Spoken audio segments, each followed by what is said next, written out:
എല്ലാവർക്കും നമസ്കാരം. ഇന്ന് ഞാൻ വന്നിരിക്കുന്നത് വളരെ ടേസ്റ്റി ആയിട്ടുള്ള ഒരു തക്കാളി ഫ്രൈയുടെ റെസിപ്പി ആയിട്ടാണ്. ഈ തക്കാളി ഫ്രൈ ചോറിൻ്റെ കൂടെയും ചപ്പാത്തിയുടെ കൂടെയും അപ്പം, ഇടിയപ്പം എല്ലാത്തിൻ്റെ കൂടെയും നല്ലൊരു കോമ്പിനേഷനാണ്. അപ്പോൾ എല്ലാവർക്കും ട്രൈ ചെയ്യാൻ പറ്റിയ വളരെ സിമ്പിളായിട്ടുള്ളൊരു റെസിപ്പിയാണ്.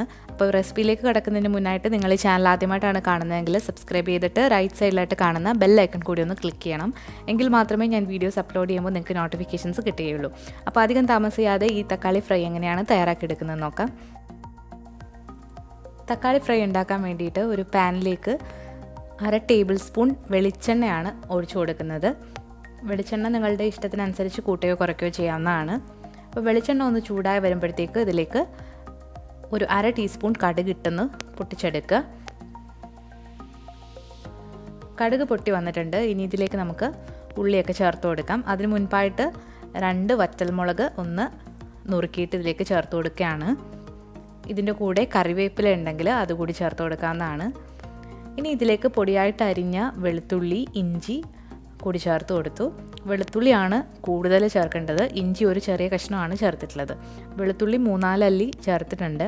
ഇതൊന്ന് വാടി വരുമ്പോഴത്തേക്ക് നമുക്കിതിലേക്ക് അരിഞ്ഞു വെച്ചിരിക്കുന്ന സവാളയും പച്ചമുളകും ചേർത്ത് കൊടുക്കാം. ഞാനിവിടെ 2 പച്ചമുളകാണ് ചേർത്ത് കൊടുത്തിട്ടുള്ളത്. പിന്നെ ചേർക്കുന്നത് സവാള 2 മീഡിയം സൈസിലുള്ള സവാള നീളത്തിലരിഞ്ഞതാണ്. അപ്പോൾ അതുകൂടി ചേർത്തിട്ട് ഇത് നല്ല ബ്രൗൺ നിറമാകുന്നത് വരെ നന്നായിട്ടൊന്ന് വഴറ്റി കൊടുക്കണം. അപ്പം അതിന് മുൻപായിട്ട് ആവശ്യത്തിനുള്ള ഉപ്പ് കൂടി ചേർത്ത് കൊടുക്കുക. ഇത് ബാച്ചിലേഴ്സിനൊക്കെ ട്രൈ ചെയ്യാൻ പറ്റിയ നല്ലൊരു റെസിപ്പിയാണ്. അപ്പോൾ സവാള നന്നായിട്ടൊന്ന് നമുക്ക് വഴറ്റിയെടുക്കാം. ഇപ്പോൾ സവാള നന്നായിട്ട് വഴണ്ട് വന്നിട്ടുണ്ട്, ബ്രൗൺ നിറമായിട്ടുണ്ട്. ഇനി ഇതിലേക്ക് നമുക്ക് പൊടികൾ ചേർത്ത് കൊടുക്കാം. അപ്പോൾ ആദ്യം ചേർത്ത് കൊടുക്കുന്നത് ഒരു 1/4 ടീസ്പൂൺ മഞ്ഞൾപ്പൊടിയാണ്. ഇതിലധികം പൊടികളൊന്നും നമ്മൾ ചേർക്കുന്നില്ല. പിന്നെ ചേർക്കുന്നത് ഒരു 1/2 ടേബിൾ സ്പൂൺ കാശ്മീരി മുളക് പൊടിയാണ്. അപ്പോൾ അതുകൂടി ചേർത്ത് കൊടുത്തിട്ട് നന്നായിട്ടൊന്ന് മിക്സ് ചെയ്തെടുക്കുക. ഇതിൻ്റെ പച്ചമണം നന്നായിട്ട് മാറിക്കിട്ടണം, എങ്കിൽ മാത്രമേ ടൊമാറ്റോ ഫ്രൈക്ക് നല്ല ടേസ്റ്റ് ഉണ്ടാവുള്ളൂ. അപ്പോൾ ഇതൊന്ന് പച്ചമണം മാറി വന്നിട്ടുണ്ട്. ഇനി ഇതിലേക്ക് നമ്മൾ തക്കാളി ചേർത്ത് കൊടുക്കുകയാണ്. അപ്പോൾ തക്കാളി ഞാനിവിടെ 2 വലിയ തക്കാളി നീളത്തിൽ അരിഞ്ഞു വെച്ചിട്ടുള്ളതാണ്. അപ്പോൾ അത് കൂടി ചേർത്ത് കൊടുത്തിട്ട് നന്നായിട്ടൊന്ന് ഇളക്കി യോജിപ്പിക്കുക.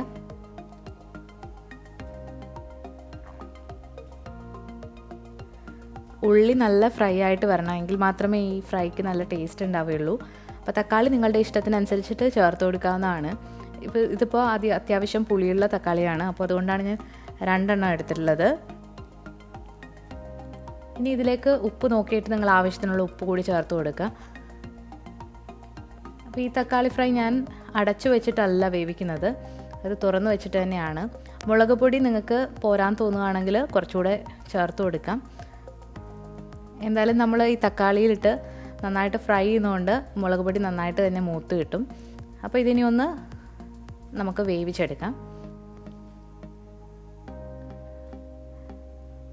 ഇപ്പോൾ നമ്മുടെ തക്കാളി ഫ്രൈ ഏകദേശം ഒന്ന് വെന്ത് വന്നിട്ടുണ്ട്. ഇതൊന്ന് മിക്സ് ചെയ്തെടുക്കാം. ഇനി ഒരു മീഡിയം ഫ്ലെയിമിലിട്ട് ഇത് നന്നായിട്ടൊന്ന് നമുക്ക് ഫ്രൈ ആയിട്ട് എടുക്കണം.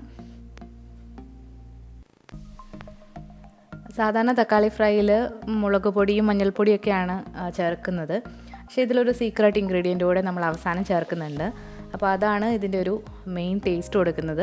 അപ്പോൾ നിങ്ങൾക്ക് സംശയം ഉണ്ടെങ്കിൽ നിങ്ങൾ ആ ഇൻഗ്രീഡിയൻറ്റ് ചേർക്കുന്നതിന് മുൻപ് ഒന്ന് ടേസ്റ്റ് ചെയ്ത് നോക്കുക, അത് കഴിഞ്ഞിട്ടും ഒന്ന് ടേസ്റ്റ് ചെയ്ത് നോക്കുക.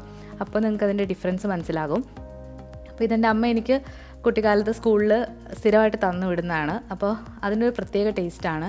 അപ്പോൾ അതിൻ്റെ കാരണം ഞാൻ ഈ അവസാനം ചേർക്കുന്ന ഒരു നുള്ള് ഉലുവാപ്പൊടിയാണ്. അപ്പോൾ ഈ ഉലുവാപ്പൊടി ചേർക്കുമ്പോൾ ഈ തക്കാളി ഫ്രൈയുടെ ടേസ്റ്റ് ഒന്നുകൂടെ അടിപൊളിയാകും. അപ്പോൾ അത് നിങ്ങളെന്തായാലും ട്രൈ ചെയ്ത് നോക്കുമ്പോൾ ഒന്ന് ചെയ്ത് നോക്കുക. അപ്പോൾ ഉലുവാപ്പൊടി കൂടി ചേർത്ത് കൊടുത്തിട്ട് നന്നായിട്ടൊന്ന് മിക്സ് ചെയ്ത് കൊടുക്കുകയാണ്. അപ്പോൾ ഉലുവാപ്പൊടി ഓൾറെഡി വറുത്ത് പൊടിച്ചിട്ടുള്ളതാണ്, അതാണ് അവസാനം ചേർത്തത്. ഇനി നിങ്ങളുടെ കയ്യിൽ ഉലുവയാണ് ഉള്ളതെങ്കിൽ കടുക് പൊട്ടിക്കുമ്പോൾ 2-3 ഉലുവ കൂടി ചേർത്ത് കൊടുക്കുക. അപ്പോൾ നമ്മുടെ ടേസ്റ്റി ആയിട്ടുള്ള തക്കാളി ഫ്രൈ ഇവിടെ റെഡി ആയിട്ടുണ്ട്. ഇത് മാത്രം മതി ചോറിന് കറിയായിട്ട്. അപ്പോൾ എല്ലാവരും ഒന്ന് ട്രൈ ചെയ്ത് നോക്കിയിട്ട് നിങ്ങളുടെ ഫീഡ്ബാക്ക് അറിയിക്കുക. ഈ വീഡിയോ നിങ്ങൾക്ക് ഇഷ്ടമായെങ്കിൽ ലൈക്ക് ചെയ്യാനും ഷെയർ ചെയ്യാനും കമൻറ്റ് ചെയ്യാനും മറക്കരുത്. പുതിയതായിട്ട് ചാനൽ കാണുന്നവരാണെങ്കിൽ സബ്സ്ക്രൈബ് ചെയ്തതിന് ശേഷം റൈറ്റ് സൈഡിലായിട്ട് കാണുന്ന ബെല്ലൈക്കൺ കൂടി ഒന്ന് പ്രസ് ചെയ്യണം. എങ്കിൽ മാത്രമേ ഞാൻ വീഡിയോസ് അപ്ലോഡ് ചെയ്യുമ്പോൾ നിങ്ങൾക്ക് നോട്ടിഫിക്കേഷൻസ് കിട്ടുകയുള്ളൂ. പുതിയൊരു റെസിപ്പിയായിട്ട് വീണ്ടും വരുന്നതാണ്. താങ്ക്